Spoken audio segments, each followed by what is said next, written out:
But at the end of the day, the price tag is not his fault. I always feel that the price tag is not... It's down to the management. It's never a player's fault. The output on the field is a player's fault.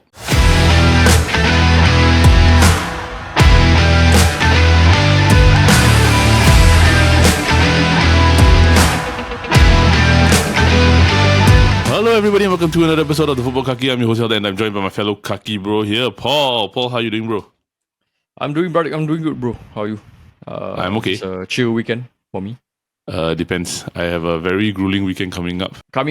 Yeah, coming up. So I probably will be half alive during the Liverpool versus Man United game. So we shall see. That one is for later in the episode and for next week. But just to say, right, like we had this discussion, right? I watched a movie that I have not watched in a super long time, and till this day, it's still funny as heck. Of course, bro. I think I know you told me about it during the week, right? Yes, correct. May you please say what the movie is?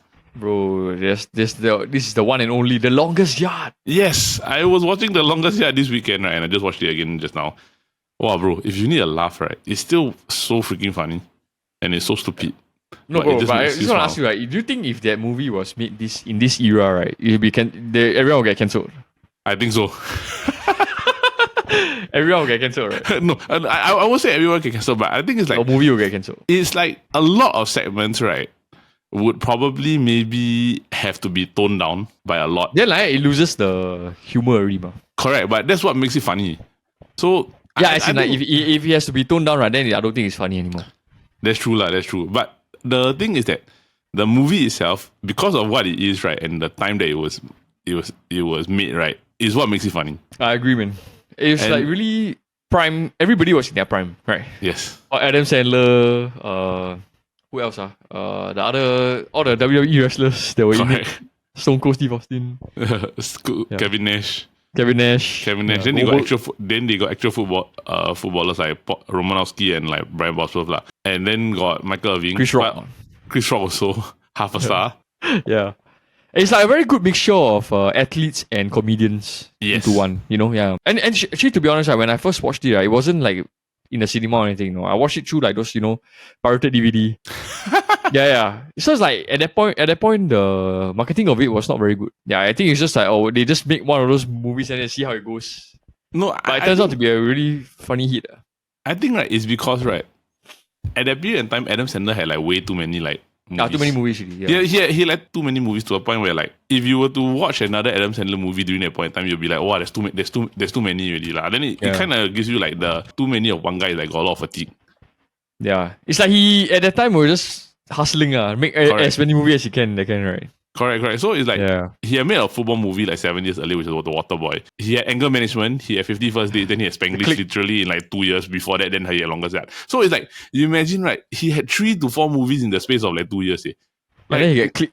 Around there also got Click, right? Click game after. Click game after, yeah. So it's like, if you think about it, he got so many movies, you'll be like, hey, you're not tired already. Yeah, and it doesn't really take you like, 1-2 months to film a movie. It takes like maybe 6 months, that kind. Correct. Yeah, so he was just, I think it was quite insane. He was just hustling. And this movie, you really had to get physical, because he was like really playing football, that kind of thing. Yeah, correct. But like the story behind the scenes, right, was that because they actually rented out like this prison to go and shoot the movie. Penitentiary. The penitentiary, right? Then every single time they wanted to do certain things, right, it just started raining. So they had to reset the whole thing, right? So you see there's a lot of sunlight, right? But maybe there was a period where it was maybe a few hours that they could shoot the shot. Then it was just rain after that. Now I only remember seeing the behind the scenes where they had to feed all of them. Bro, then the first comment was half the budget of the film went to catering. Because they got Sotowski and no, because all of them are big guys, ma. Yeah. Then you can't really give them one bento set. Correct. Then if I'm not mistaken, right, the guy that played Sotowski, right, he's actually an MMA fighter. Yeah. So it's then he smashed everything.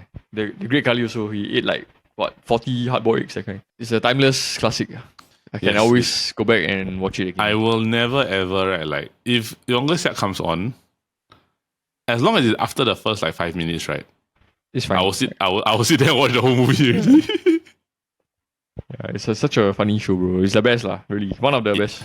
Yes. Comedy sports films.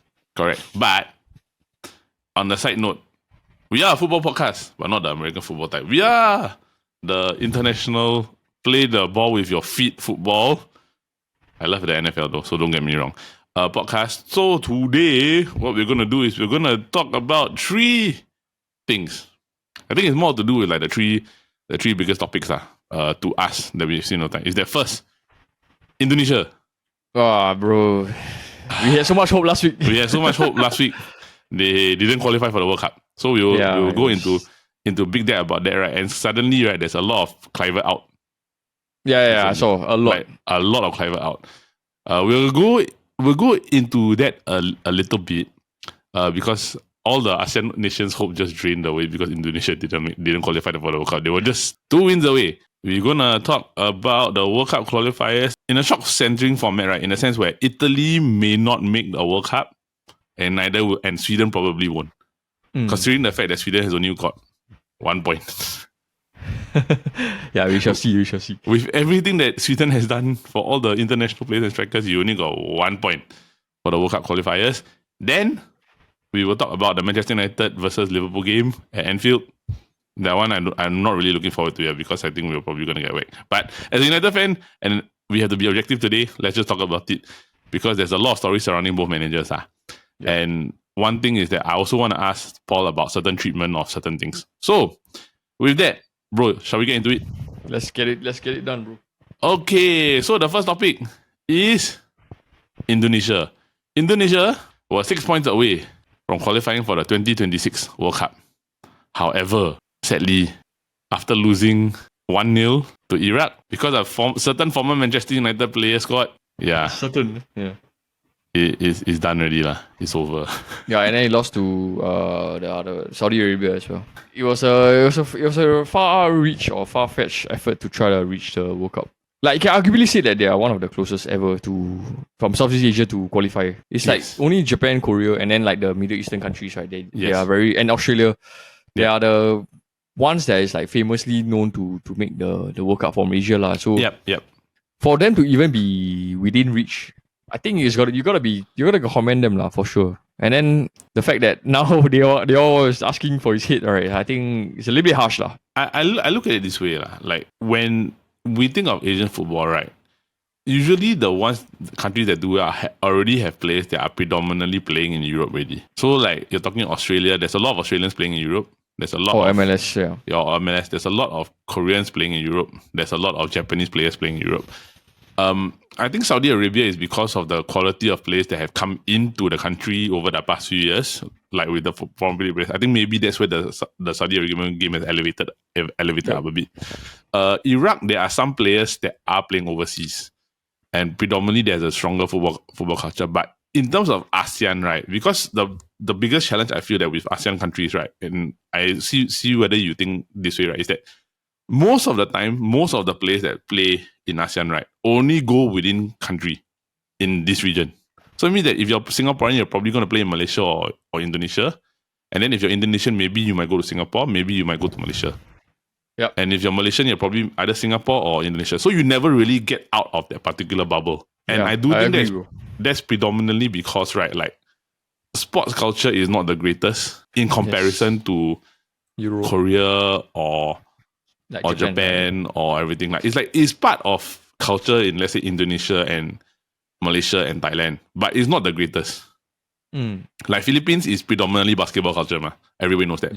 So I don't know, bro. Like, do you think the culture and how much importance they give to football actually affects whether they can qualify for a World Cup or not?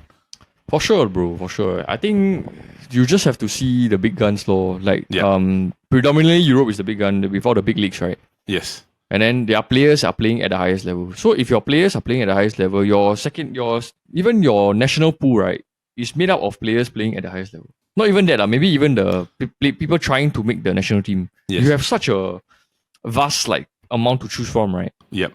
It's just only going to raise the competition even higher, you know? Like, I think, like, if you talk about Japan and Korea, most of the players from the nation are playing in like J-League or K-League, right? Yes. But there's a very, maybe significant amount of players, maybe 5 out of 10 in the first 11 are playing in Europe, you know? Yes. Like either in Premier League, French League, La Liga, or even Bundesliga, you know? So I think that really will help to raise the game in their country lah, for sure.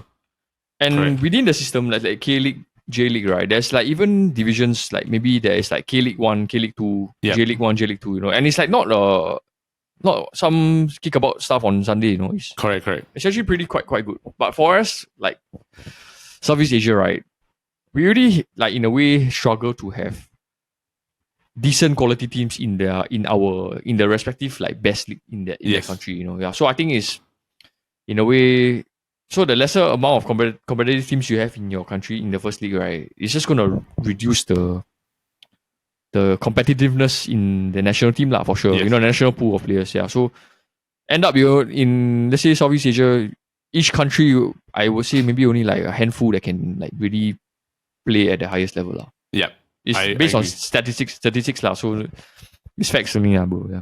I agree. Because like I'm looking at a list of Japanese players, right? There's probably close to 20 of that is like playing abroad, right? They are playing abroad, either in like EPL, England, Spain, Italy, Germany, Holland. Like let's say for example, right, like Zion Suzuki, he's playing for Parma. Yep. And then you got Kubo, who's playing for Real Sociedad, and Minamino, who's playing for Monaco. Endo is playing for Liverpool. And Endo's playing for Liverpool, right? So like these are just small like lists or names of players that are actually playing overseas out of the country. Then if like let's say for Korea, right? Korea, a lot of them are actually playing overseas, right? Like Hwang Hee-chan, Son, who's the defender? the Kang In Lee also. Kang In Lee is playing for PSG. Then Kim Min Jae is also playing for Bayern, right? So like these guys are playing consistently in like at the best, at the top level, world, right? Yeah, and they're playing in like European Champions League. Like Kang In Lee, right? He just won the Champions League. Yep. Yeah. So it's like that whole demographic. And Son won a Europa League last year. So like the fact that they're already playing at an elite level with all these elite players, right, definitely you're gonna up your game. Right? But because we are so, how to say, like as an ASEAN section of football, right, we are not used to getting exposed to it that much, that people probably will overlook, because you have to physically go over to make a name for yourself. But then a lot of the time they're not doing it lah, or they're getting overlooked lah. For Indonesia, actually, a fun fact about Indonesia, like half the players are like Dutch. And that they are foreign players. Even like the Tijani Reinders brother is playing, you know. Yeah, Liano Reinders, he's playing in the national team. And then your coach is Dutch, right? So I think it's a very weird mix. But if there's one way to try to qualify, I think this is not it's not something that you can be faulted for, like, you know. It's like you gotta form your best team to try to win, to qualify. I think it still came out a bit short. Then I think it's a bit sad lah that we won't be seeing a Southeast Asian team in the World Cup next year. Yep, I think that's fine, because at the end of the day, right, like we hope sooner or later Southeast Asia will catch up, but we have to be able to get a bit of time. Maybe this is the reason why it gives us a bit more exposure, because it could be a chance really for them. Yeah, I agree, bro. So we shall see lah. I think for Indonesia, unfortunately, you guys won't be qualifying. So, but I would think they will smash everybody else in the SEA Games. I in think December, so. Bro. No, SEA Games, not only that, like Asian Cup qualifying, or like maybe they can even get to the Asia Cup. I think if you try can to compete, right, Japan, Korea, you got a chance lah. But we shall see. So moving on into the European side of World Cup qualifying, Sweden, likely who will not qualify for the World Cup. My. And Italy also probably may not qualify for the World Cup, because in the World Cup qualifiers, right, Italy's group is relatively, honestly, is relatively easy. But the problem is they're not top of the group. Norway's top of the group.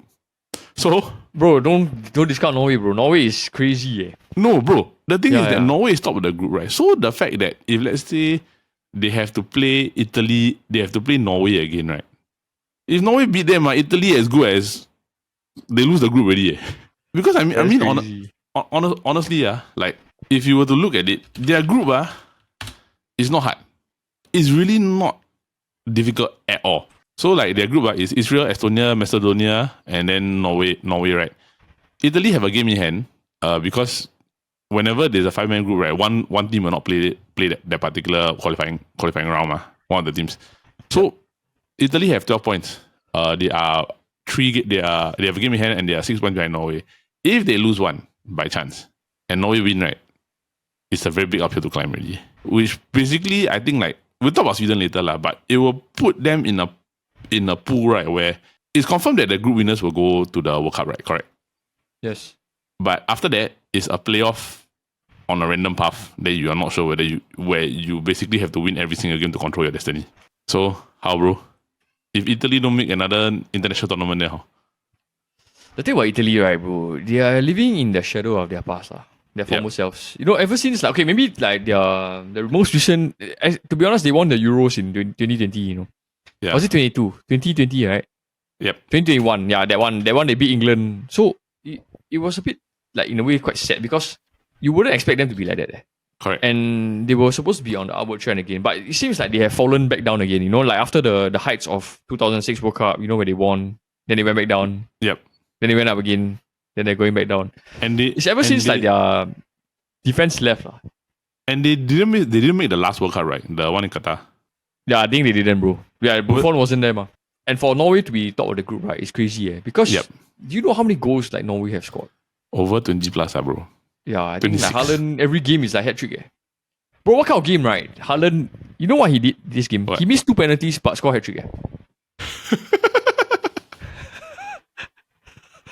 Bro, it's like, don't give me this kind of easy goal.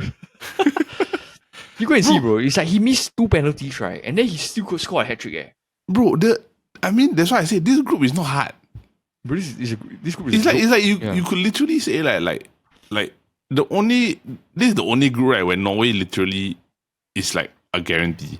Actually, it was like more of an Italy guarantee. Then Italy just cannot make it. Like I don't care what you say.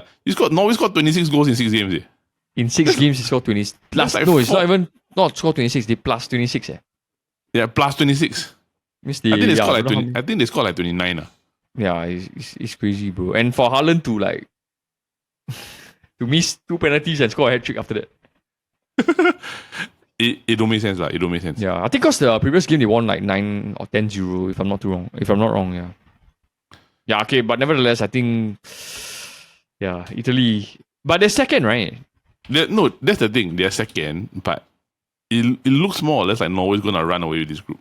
Yeah, for sure. Because the only way that maybe they have hope, right, is unless when Norway play like Italy again, right?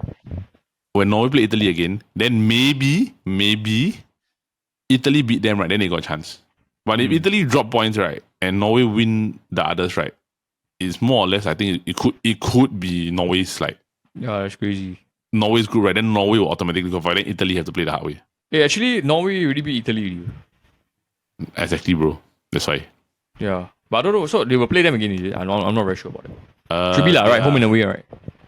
Yeah, they will play Estonia and Italy again.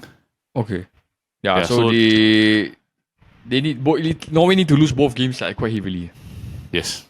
For Italy to have a chance to be top. Correct. So if Italy loses, don't win again, then it basically ends up in a situation whereby they're done already. Because they got to play 3 games. So they got to play Israel, Moldova, and then Norway. Sorry, it's not Macedonia, it's Moldova. You got to play Israel, Moldova, and then Norway last time. So Norway's the last one. So by the last one, right, they may not even qualify. I never thought I would say Italy would end up not being in a World Cup. We saw it really, right? 2010, they didn't qualify. Right? Yeah, but not again. Like not again. Too many already. Like it's like could be consecutive World Cups that they're not there.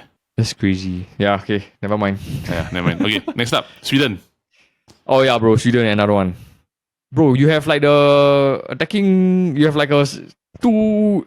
You know how last time we always say that Sweden only had Ibrahimovic? Yeah, but this time they have like Isak and Gyokeres, and they still cannot manage to score. Because they lost. It really shows that one player cannot carry. 2 players, in fact, cannot even carry a country, you know. The last 2 games, right? They lost to Kosovo 2-0, then they lost to Switzerland.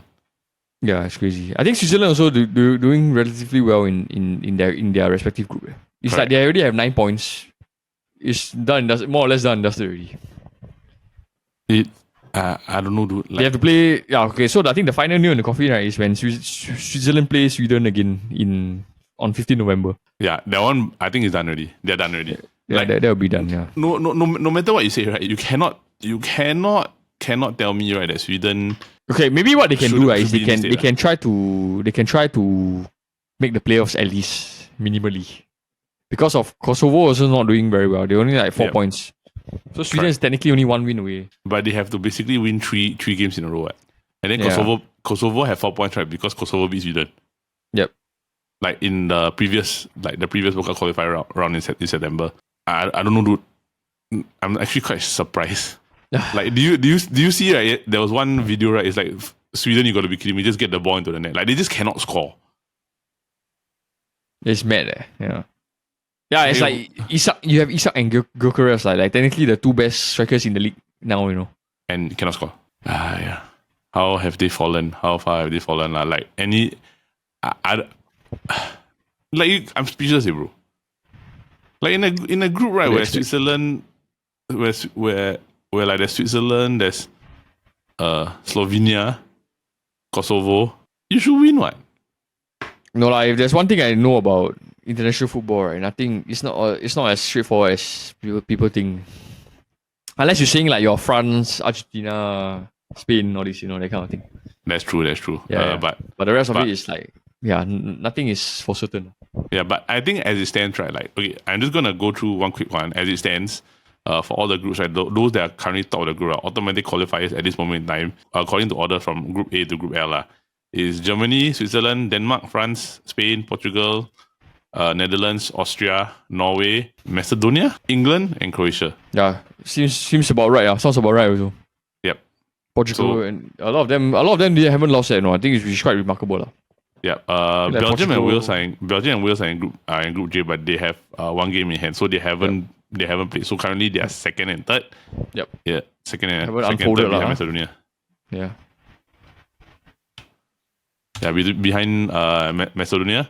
But I think that group, right, probably highly likely will be Belgium and Wales going through. But we shall see.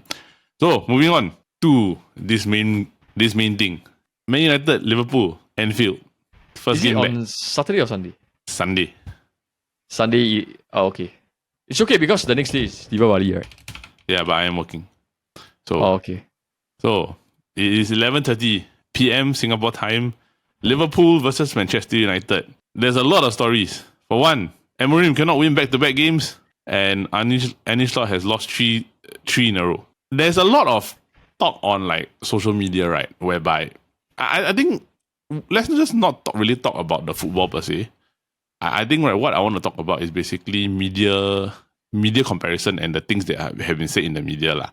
So one is that if Amorim gets more ostracized than Slot, right, I can understand because of the fact that he hasn't been doing well. Yeah, I think Slot, he can get away with it because Slot delivered a Premier League title, number 20 to Liverpool. That is the get out of jail free card, I feel. I think the main thing, right, what I want to talk about, right, is if Florian Wirtz, right, was a Manchester United player, would he have gotten the same treatment versus what he got at Liverpool now? I think anybody that is not a Manchester United player will not receive the amount of criticism, for sure. Yep. Yeah, so they were. I was looking at this meme also. So like I think a few years ago when Pogba had 4 assists in one game, right? Yep. And then this Graham Souness like, it's what you expect of a £100 million player, right? Not even 100 million. It was what 86 million at the time. Yep. Right, for the world most expensive footballer. So, but then when it comes to Florian Wirtz, what 007 already or 008 already right now? It's 009 already, bro. 009, bro. Yeah. So it's just gonna go unnoticed, like as what normally people would think. So it's already a thing that we known for so many years. Yeah. Okay, that we United is treated differently from the other clubs, But it's not a bad thing, but it's also it can go both ways, you see. Yes. So if you're playing very well, right, you get amplified. Yep. A lot. These players really get amplified. But if you play badly, it's the same. Yep. Your criticism is amplified times 10. Correct. So it's just the different attention on the clubs. So I feel that if you take United aside, right, in a Liverpool team, right, he's definitely severely underperforming. Adaptability is one. The competitiveness of the leagues is also different. Yeah. So I think that's all I can say for now, for Florian Wirtz. Okay, my question becomes, right, like, how much of it has to do with maybe Liverpool not fully firing as compared to what they expect? the aspect. Because generally, I look at it this way. Liverpool's never had a playmaker like a pure 10-10. You get maybe the last one was Coutinho lah, right? Yeah, probably like a pure 10-10. Because they've always kind of utilized the false nine to maybe open up play for the left and the right wingers, which is what they've always done. Which is the Klopp way lah. Yeah, which is basically even like with Jota, right? When Jota played the false nine role, he did that. Darwin Núñez, right? Although he's a horrible finisher, he was good at getting players involved. Or like he could get Salah involved, right? Now the difference is that you are changing the concept a little bit in a sense where you have a playmaker and a pure number 9. Like and the worst part is your wingers are not firing. Yes, correct. And like the thing is that Ekitike is more of a 9 than he is a 10. And like Isak is definitely 100% he's a 9. So you need more of a number 10 to generate that play capability, because they're playing Machester and Gravenberch further back, ma. Yep. Like Machester is your box to box, Gravenberch your CDM, and then the one guy that probably I feel that maybe could be a complement, could be good at that role, is playing at right back. And I feel that he and Wirtz will probably be too similar, and it will end up clashing the Liverpool midfield. So it's a give and take for me in this particular thing, because you can't say that he's played badly, because overall, if you look at his overall performances, he's not horrible. Yeah, but he's not performing at what he's to his price tag. You know what I mean? Correct. Yeah.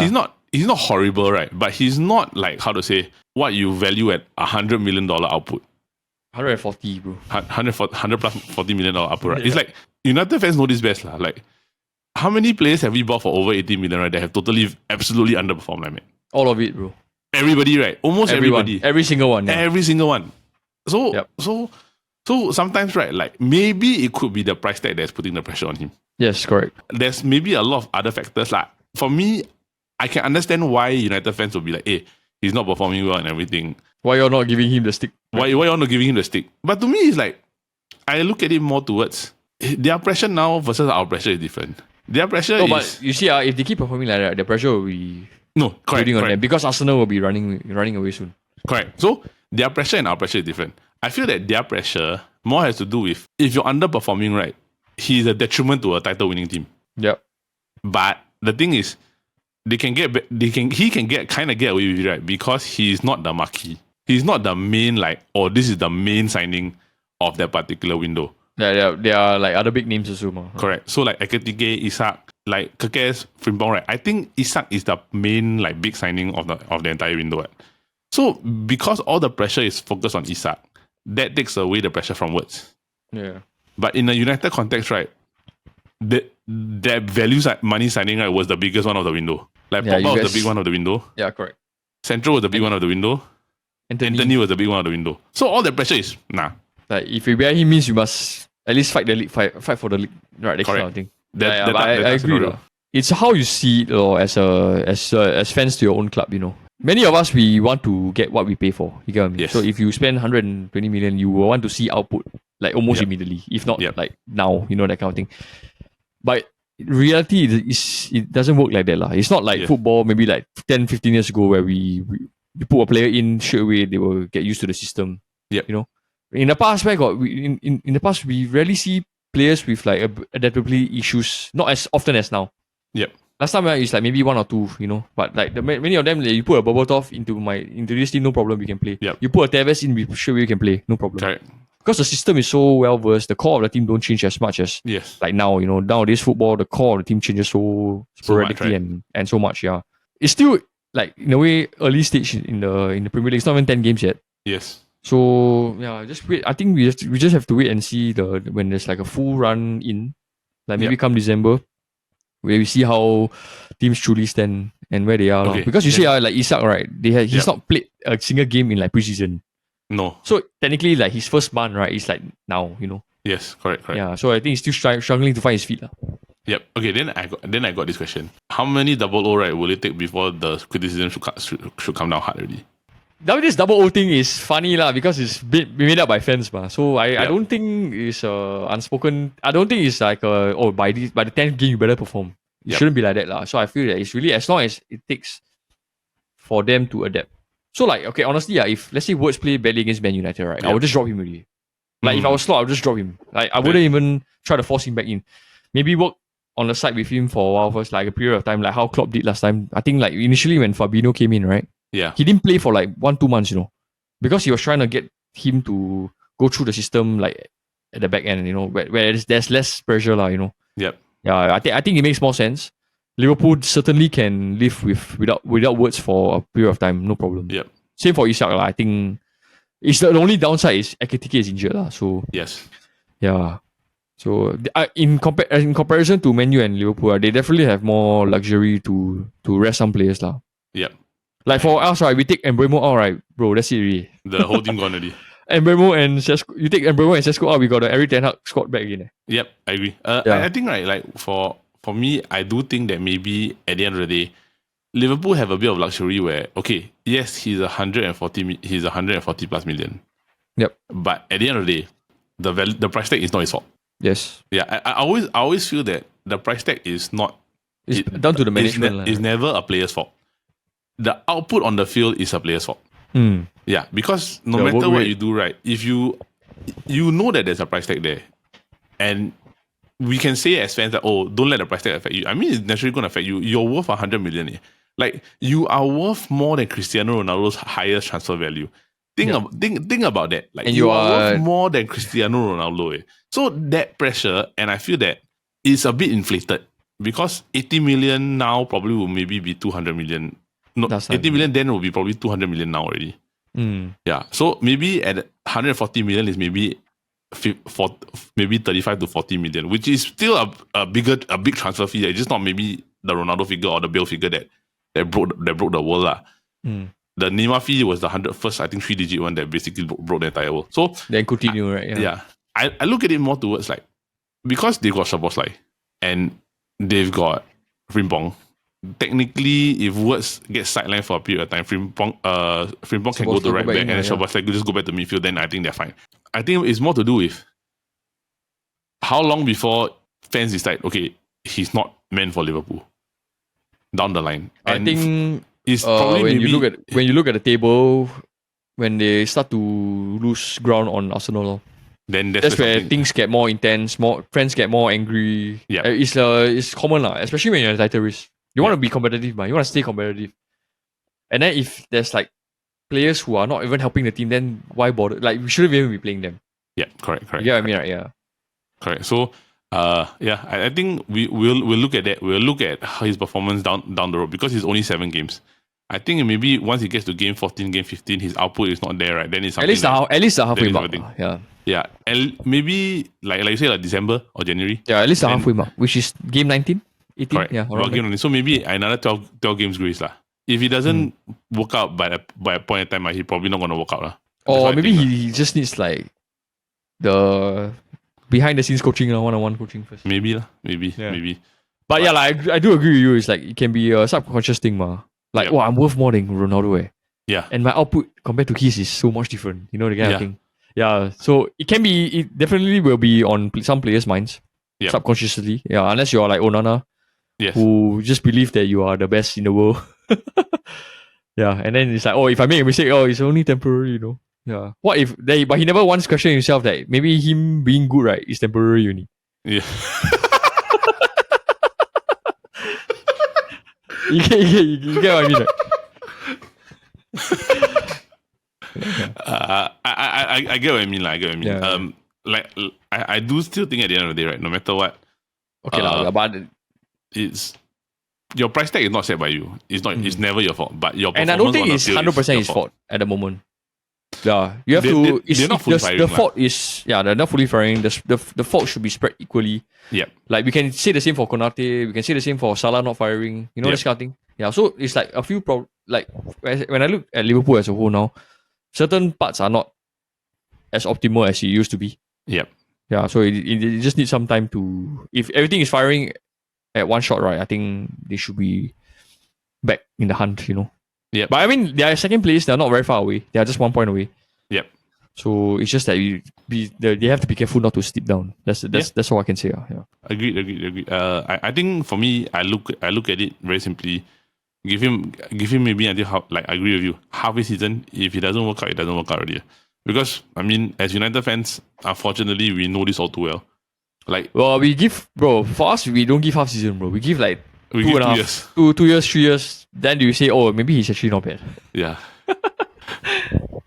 Yeah, like Oh 2 no, years. last year don't count. Last year he half the time injured, so we don't really have somehow, right? I representation. don't know why, right? United fans, when it comes to a big money signing, right, we have a lot of grace period. Yeah. So Unlimited time one, bro. But it's a limited period, lah. So we shall see. Yeah. So, bro, I think we've come to the end of the episode. You got anything else to add? Yeah, I think what better way to find form, right, when you play against Man United. Correct. That is the best time for you to find your form, man. Correct. So before we go, right, prediction, quick one. Liverpool United. 5-0, bro. Really, Liverpool 5-0. Hey, you know, every single time you and me have done this prediction, right, you have always said 5-0 as your default. Bro, you better be prepared for the worst than to get your hopes up, right? Yeah, so Okay, 5-0, bro. Fair point. Fair point. For me, right, you know my prediction or not? 4-0. Yeah. Okay lah, about the same what. It's just I'm a bit more ruthless, I feel lah. No, I don't know lah. Like maybe for me, it's like I need to lower my expectations so that if they actually do well, right, my expectations go up. But then again, right, the fact that we haven't won back-to-back games as a club, right, and don't know how long, right, it just irritates the crap out of me. The guy is never gonna cut his hair. United fan. Yeah, he's never gonna cut his hair. You hear what Mark Gobrish said, right? He said he'll probably be in his coffin and the hair still growing. Yeah. But you know that I think he was at one of the Old Trafford game, right? Somebody pulled his hair. Yeah, so I think it was quite a nasty scene. Apparently they say that he was an attention seeker using United's name to get views, to get famous, all that. But I think it's just to each his own lah. If it's true like he's doing it as challenge for his own, not really like he's not making anybody mad. He's not even in it for like some hidden motive, He's just really correct.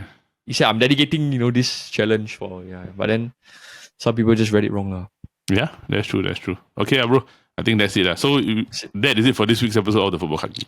Alright, so that is it for this week's episode of the Football Kaki, brought to you by the Chit Podcast Network. Now, for those of you who are tuning in, we just want to say thank you, and we hope they continue to watch our other shows, which are the Kopi Bros. Every Monday we have some fun interviews lined up with special guests, and then every Friday we have our new show, the Lao Tiao's Podcast, where we have come together to deliver news in a unique and fun light. So with that, you might see me and Paul on the episode soon. So if you see us on the Lao Tiao's, right, please understand it's not the Football Kaki. Yep. It's probably just in a different environment. So with that, bro, you got anything else to add? I think I'm good, bro. Let's just hope that it's not another international break soon. Yeah. International break and Liverpool. Stop my momentum, bro. Yeah. International break and Liverpool is never a good thing for United fans. So yeah, man, always. With that, have a great week ahead. See you soon.